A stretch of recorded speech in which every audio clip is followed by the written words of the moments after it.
remain rife over whether overburdened health systems are ready to tackle the burden of coronavirus.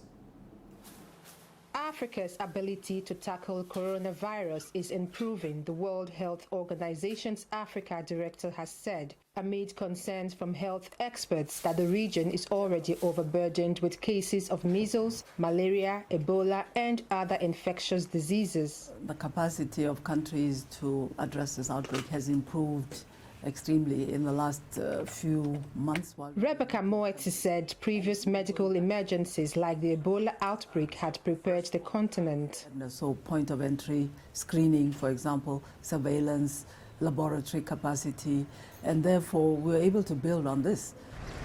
She was speaking as Senegal confirmed its first case of the virus, the second in sub-Saharan Africa after an Italian man tested positive in Nigeria last week.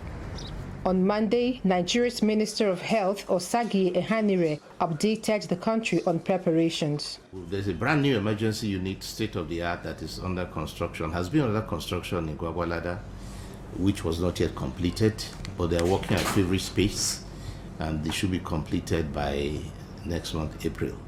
Countries have introduced screening measures at airports, and Kenya, Tanzania, and Rwanda have suspended flights to China. Medical workers have also been preparing isolation units, but some fear they do not have the capacity to deal with the large-scale outbreak. Dr. Mekelo is in charge of the disaster committee at Cameroon's Douala State Hospital. Indeed, at the moment we're very limited because we can't take care of more than 3 sick people, so there needs to be a center with a large capacity. He says they also need better equipment and for a significant quantity of staff to be trained. As of Tuesday, coronavirus had spread to over 60 countries, including North African nations Algeria, Tunisia, and Egypt. According to Reuters tally, more than 89,000 people have been infected, and the global death toll exceeds 3,000. All right, that story brings us to the Paper Review, where we'd like to have a look at the top stories making headlines in the business